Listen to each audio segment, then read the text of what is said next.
Hello, good morning, good afternoon, welcome. I'm very pleased to be joined by Barry Jones. Barry's a Senior Vice President for Power and Infrastructure at Lockton for the region of the Middle East, and he's going to be speaking at the World Hydrogen Middle East Conference, which is fast approaching us at the end of the month, 26th to 29th of February, I think, in Dubai. So welcome, Barry. Thank you for joining me. Excellent. Thank you, David. So for people who maybe aren't familiar with Lockton, you're obviously a partner of the event, and maybe if you want to give a brief overview of Lockton's activities, and then maybe drill down into specifically your work in hydrogen and across the region. Great, not a problem. So Lockton is the world's largest privately owned insurance broker, headquartered out of the US, but have global operations. We've been located in the Middle East since the early thousands, since the mid thousands. We're effectively a family-owned insurance broker that provides risk advice and guidance to developers. Specifically for myself, I've been operating in the insurance industry for over 20 years. And the last several years, been working closely with developers here based out of the Middle Eastern region, particularly focusing on the energy transition, which has been fantastic to see that develop over the last few years. Yeah, we obviously had COP there in November, December. I was there. I could feel certainly, I guess the timestamp being put on the end of the fossil fuel industry. Is that really how you see things? We're now seeing the end game on the horizon, and so there's increased appetite to get involved in renewables, and indeed green hydrogen now as a major potential export market, certainly for the region, but also I guess also domestically as well. Yeah, definitely. Most of the developers we work with have very, very high targets on what they need to develop to meet these 2030s and other targets, which is just absolutely exciting. And we are seeing the capital and the money flow into the region and be available for these guys to develop this. So it's all very exciting.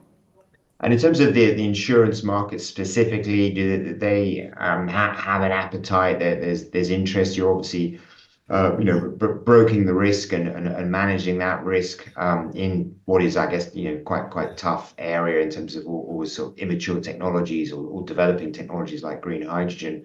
But obviously, you need to have the appetite from the market, I guess, from the insurance market to take that risk. Is that there? Yeah, definitely. Well, it's growing. So the market's aware. As you said, they're aware now of the end of the oil and gas, so the carbon side of stuff. And they're very much looking to develop and understand better the hydrogen risks and the energy transition risks.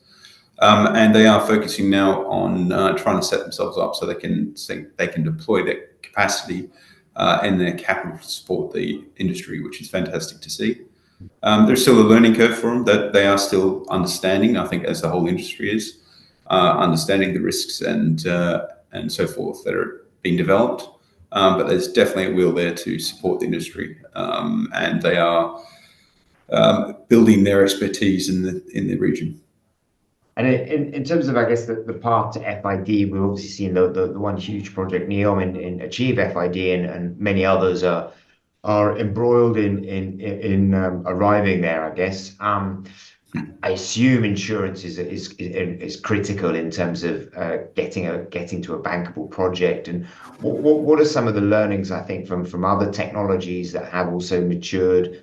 I assume it's a kind of natural evolution. In terms of risks become less as soon as an industry develops and people get comfortable with it, and there's actually a groundswell of real steel in the ground and learnings. But at the moment we're very much at it's all theoretical. So I assume there is greater risk going to be applied to some of the earlier projects. Is that how it works?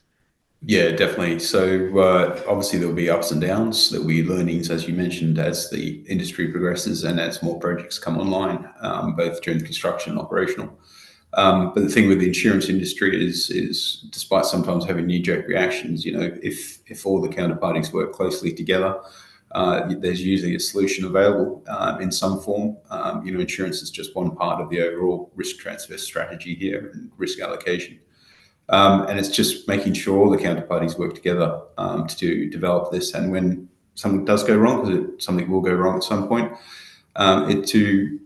work on a solution, not just a short-term but long-term solution, and come together. The insurance industry has many examples of that in the past with different industries, where they've over time deployed their expertise and including risk management expertise to assist that industry mature and assist them as well becoming more bankable. Is there been any sort of changes around that sort of risk allocation between some of the counterparties? I mean, traditionally we saw obviously developers and they would get an EPC. The EPC potentially have a wrap to, guarantee, I guess, the delivery of the project.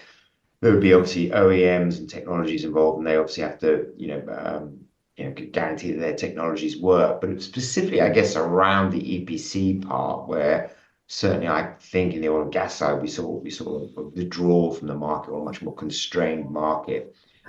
Is there anything you think that is going to apply to developing the hydrogen industry that needs greater appetite for risk, or certainly is it larger companies with bigger balance sheets, or what are some of your thoughts around that? Typically, and again, this is what you see through other industries. If you take renewables when they started, you tend to have a few companies at the onset who are the leaders, who have the expertise and experience, and then the market obviously grows and matures, and you have other entrants into the market to assist. But definitely, it is that counterparty matrix of having OEMs and EPCs and developers.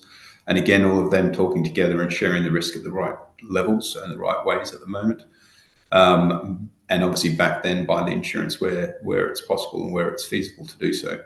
But definitely see certain key players at this point, and those key players are definitely important for the industry to develop, both from that OEM, as I said, and from the EPC, and also from the financing perspective. You see the similar financiers and the ECAs and so forth assisting the industry to grow and develop.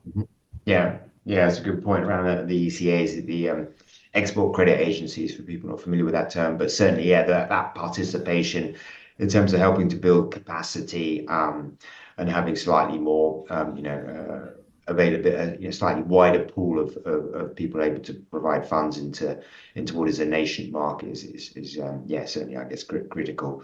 Well, it's fascinating. It's going to be a great meeting in Dubai. We look forward to seeing some of these projects come to FID and obviously beyond over the coming years. So thanks very much for sharing your thoughts, Barry.